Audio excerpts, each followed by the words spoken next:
What is the laptop for, and what is your budget?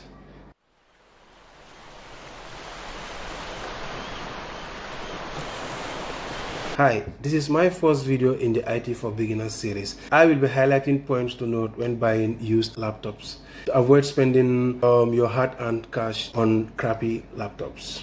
So, let's get to business. What is the laptop for? Graphic design, 3D modeling, video editing, gaming, or just basic use? If you are a student or business professional, the three things you want to look for the most are durability, typing experience, battery life, and laptop with a solid build quality. Gaming, video editing, and other heavy tasks are a different story. As you might not worry much about the battery life, but you do care about the display, your GPU is the most important of all. Look for a laptop with a dedicated GPU. The next logical step after figuring out exactly what the laptop is for is to set a realistic and reasonable budget that you want to spend. Whenever dealing in used laptops, always check the outward condition of the laptop. Check for obvious dents or any major scratches, especially in the screen area, which may later result in a cracked screen. At times, just a small dent on the body, especially in the screen area, may later on result in the screen getting a lot of stress and cracking on its own.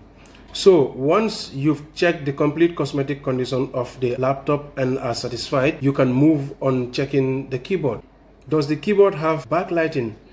To check the functionality of all keys, open a word processing software like Notepad, Microsoft Word, and then type for a few minutes and make sure that no key gets stuck and all are responding, because repairing or replacing a keyboard will be costly. One of the most important parts of a laptop will be battery. It is highly essential to know the battery condition and how long it will run without AC. You can generate a battery status report on Windows by opening the command prompt and type the following commands.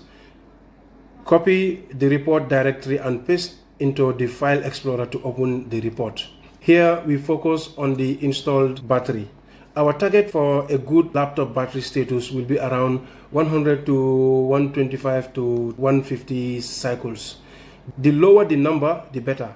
The maximum cycle till the health of a laptop drops 100% is around 400 to 500 cycles for most laptops. If your cycle count is showing a dash, you should consider updating your PC drivers. Another way to determine the health of the battery is to compare the design capacity and full charge capacity.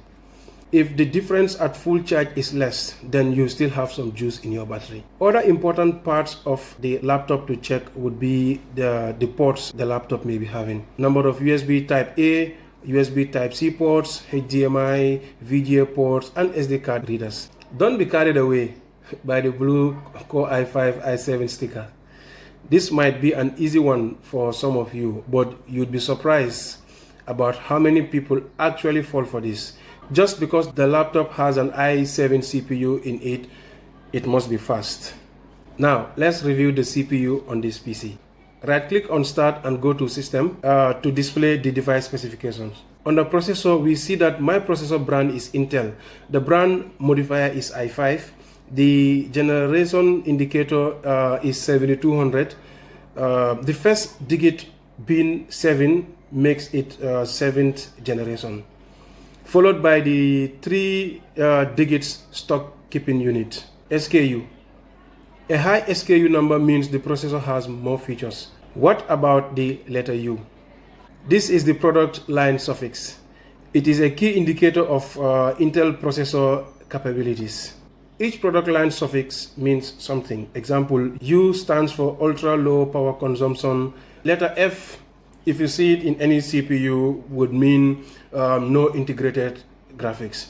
H would mean high power or high performance mobile processor, etc. It is important to confirm if the laptop is easily upgradable and not the ones that have soldered on SSDs and RAMs that aren't easily accessible. If you want to keep a laptop for a few years, make sure that it is upgradable with few parts if it starts to slow down on you.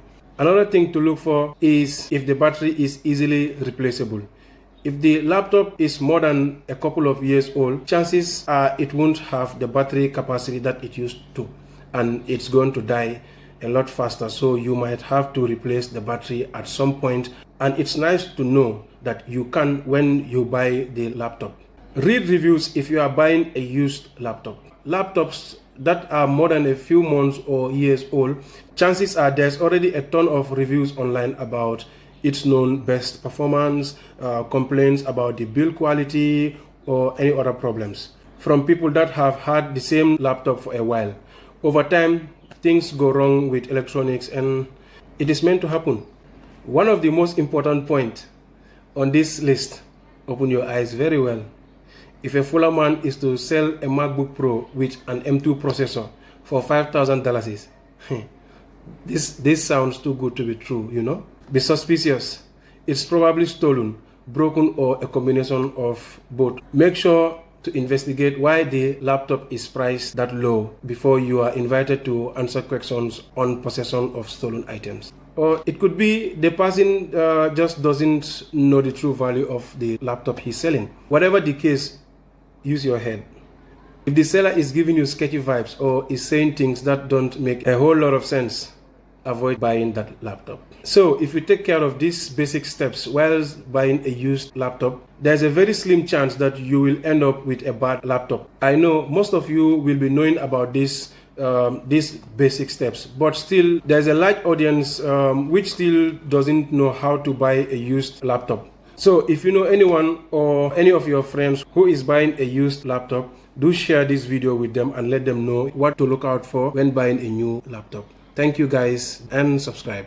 If you like this video, thank you. Bye-bye.